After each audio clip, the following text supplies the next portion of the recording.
poem of the Sufi Way, or Nazm al-suluk, is a poem by the Sufi mystic and scholar, Shayk Umar ibn al-Farid. An exact date of the poem's writing is unknown, as Umar ibn al-Farid, 1181–1235 AD, is said to have written this text during the course of many years. Widely remarked as Umar ibn al-Farid's most famous work, the poem itself is one of the longest pieces of Sufi literature to date, and is still held in high regard by modern Sufi practitioners. It is 760 verses long. It is often referred to as al-Tayyiya al-kubra, the greater poem rhyming in T, to differentiate it from a shorter ode that also rhymes in T. The title can also be translated to the Poem of Progress. Origins. The origins of this work are shrouded in mythology. Most accounts of the poem's construction derived from Umar ibn al-Farid's grandson, Umar ibn al-Farid, in his biographical work, adorned proem to the Diwan, Dibijat al-Diwan, heralding his grandfather's legacy and many of the stories surrounding it. According to Ali, Umar ibn al-Farid would fall into death-like trances for days, then recover and spontaneously recite verses directly inspired by God. These verses were then collected to form this long ode. In another story related by Ali, it is said that Umar received instruction from the Prophet Muhammad himself, requesting that he title it as the Poem of the Sufi Way, instead of the original title intended by Umar ibn al-Farid, The Diaries of Hearts and the Garden's Sweet Scents.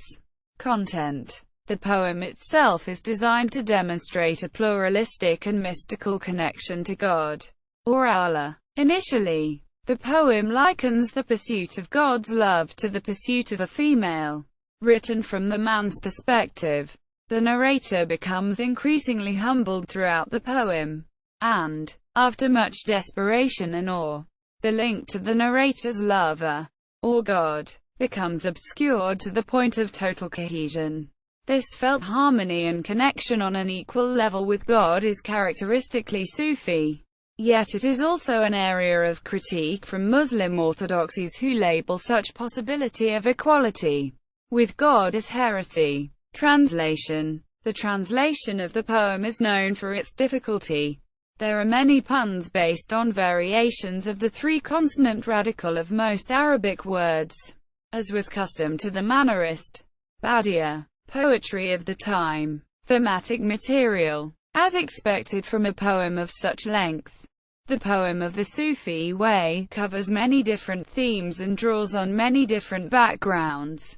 As Michael Sells writes in the preface to Umar ibn al-Farid, Sufi verse, Saintly Life. The poem of the Sufi Way is a microcosm of Islamic tradition at the time of Ibn al-Farid.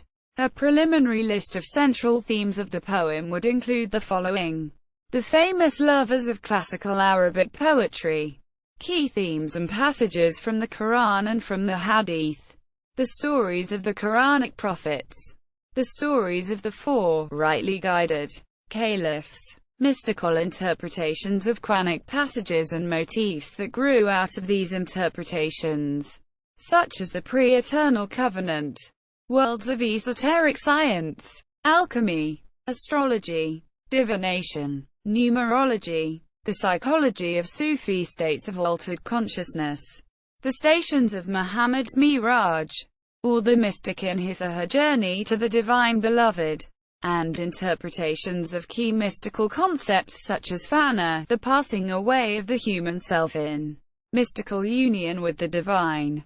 Quote, commentaries. Its importance has merited many commentaries, including ones by al-Farghani, d. 1300, al-Kashani, d. 1334, al-Kaysari, d. 1350, Jami, d. 1492, al-Barini, d.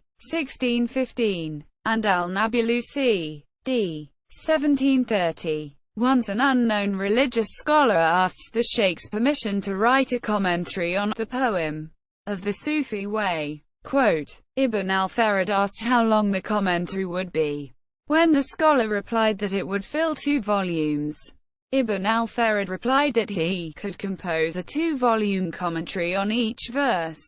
Quote, Notes